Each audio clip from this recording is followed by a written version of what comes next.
Samsung understood the assignment with the Galaxy S25 Edge, but it didn't strive for extra credit. The goal was to make a Galaxy S25 Plus that's easier to hold, but Samsung did not set out to make the thinnest phone possible. In fact, the Galaxy S25 Edge isn't even the thinnest phone Samsung makes today. Instead, it did what Samsung does best. It gave us a little more inside, a little less. The Galaxy S25 Edge is a very good phone and it feels like something unique compared to every other phone I have reviewed. The difference is noticeable. It's much slimmer and lighter than almost everything else, even when wearing a case. Still, the S25 Edge isn't a revolutionary new design, and I can't help but anticipate the competition it's going to face from Apple in the shape of the rumored iPhone 17 Air. This is the thinnest Galaxy S device Samsung has ever crafted. It's 1.5mm thinner than the Galaxy S25 Plus and almost 2.5mm thinner than the Galaxy S25 Ultra.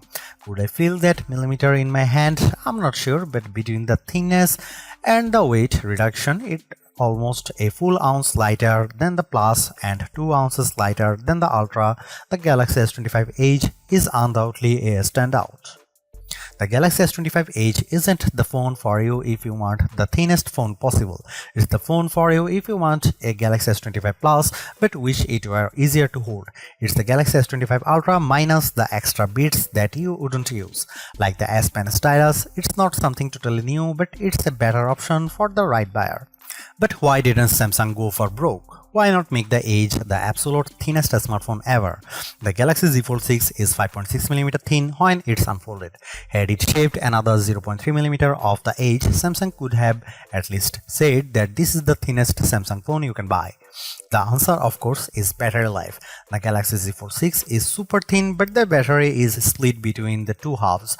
Each half of the Galaxy Z Fold 6 packs only about 2200 mAh of battery life, which a lot less than 3800 mAh battery the Galaxy S25 Edge offers.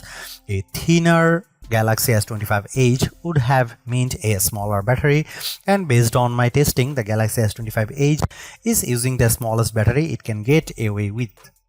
The Edge had trouble lasting past dinner time in my testing period. If Samsung had made the Edge the thinnest phone ever, it probably wouldn't last through my lunch break.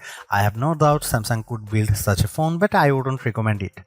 That makes the S25 Edge a pleasantly thin phone that is simply not very special.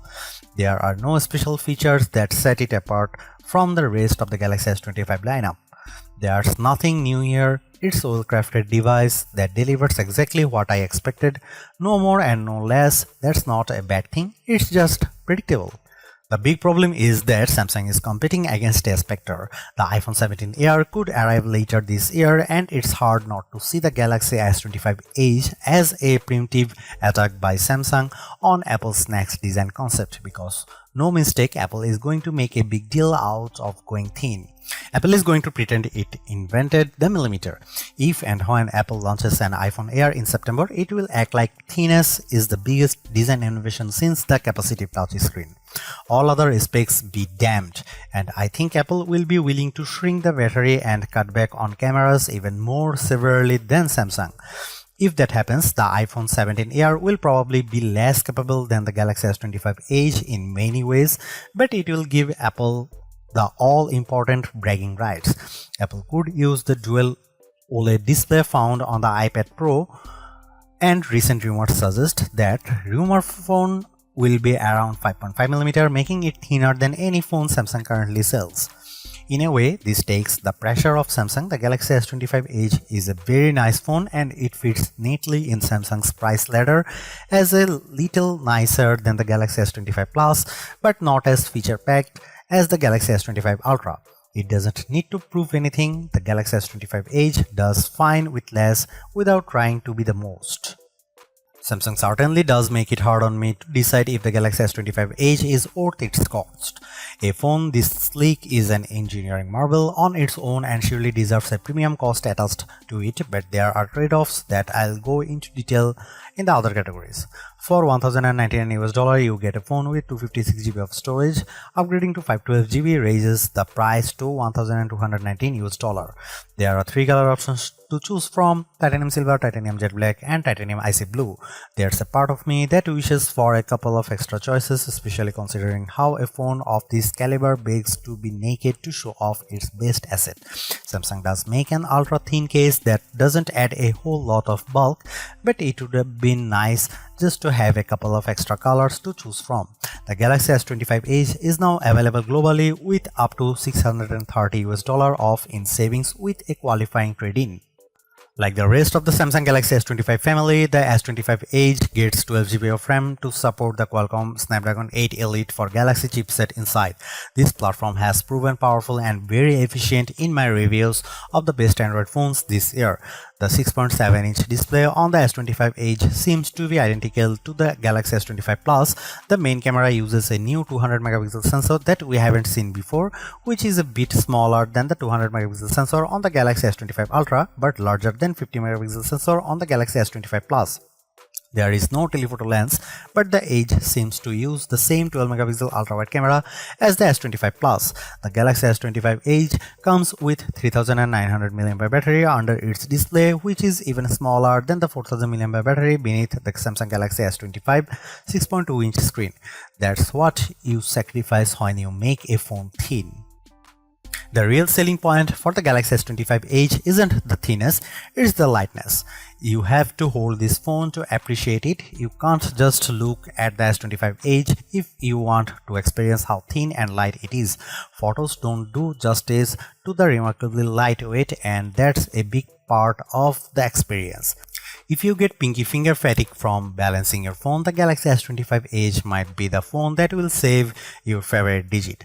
Even though it has a huge 6.7-inch display, the Galaxy S25 Edge is lighter than the iPhone 16 or Pixel 9. It's only 1 gram heavier than the 6.2-inch Galaxy S25, but it feels lighter since it's less dense. The design overall looks nearly identical to that of the Galaxy S25 Ultra, but on very close inspection, things are less impressive. Frankly, the build quality of the Galaxy S25 Edge seems messy compared to the Ultra or to any other Apple iPhone. There are gaps between the frame and the back glass. The SIM card tray doesn't line up perfectly. There's a gap between the camera bump and the back of the phone that I worried would pick up dirt, and by the end of my review period, that was the dingiest part of the phone. This phone could have been special. Samsung could have tried something new, like capacitive buttons on the side, a trick that rumors say Apple is considering. It could have had super fast charging to go with the slim battery. It could have had unique colors or unique finish. Instead, it's just a slimmer version of a phone we got 6 months ago, and it's not even a really nice version at that. The Samsung Galaxy S25 Edge, like the Galaxy S25 Plus, is sort of a hidden gem in Samsung's lineup when it comes to display quality. While the Samsung Galaxy S25 Ultra has a slightly larger 6.9-inch screen, all three phones all have the same resolution. When you pack the same pixel into a smaller display, you get a screen that's technically sharper in terms of pixel density, which is to say that Samsung Galaxy S25 Edge has a fantastic screen, one of the best you can find on any phone.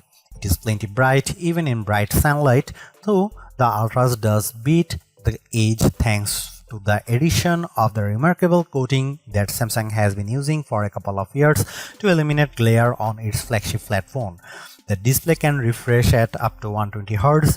Take that iPhone 16 Plus, and thanks to LTPO tech, you can even get a full color always on display that refreshes as slowly as 1 Hz to save power.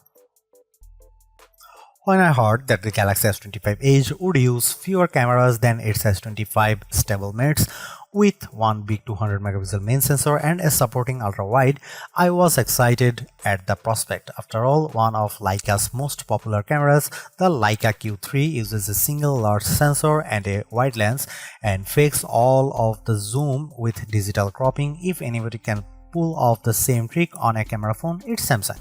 Nope, I'm disappointed to say the cameras are fine but not groundbreaking. I was hoping the Edge would be a trendsetter. Instead, it runs down the middle of the road without faltering.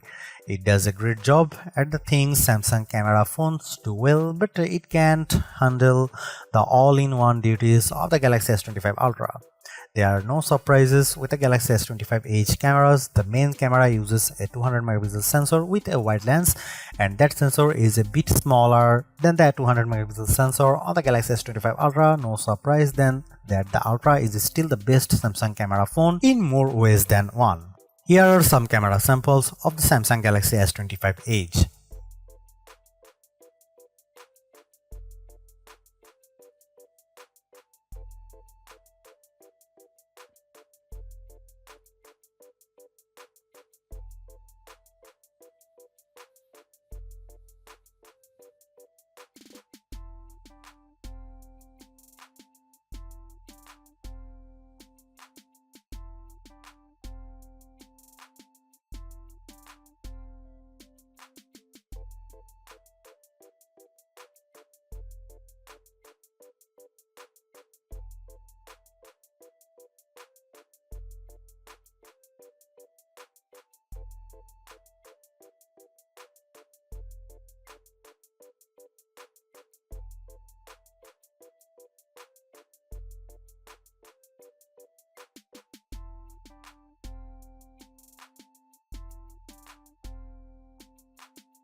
The Galaxy S25 Edge is remarkably thinner and lighter than your average flagship model, complete with the same One UI 7 experience and the Galaxy AI features found on the S25 Ultra. But despite its impressive design, the Galaxy S25 Edge's biggest shortcoming is its battery life performance.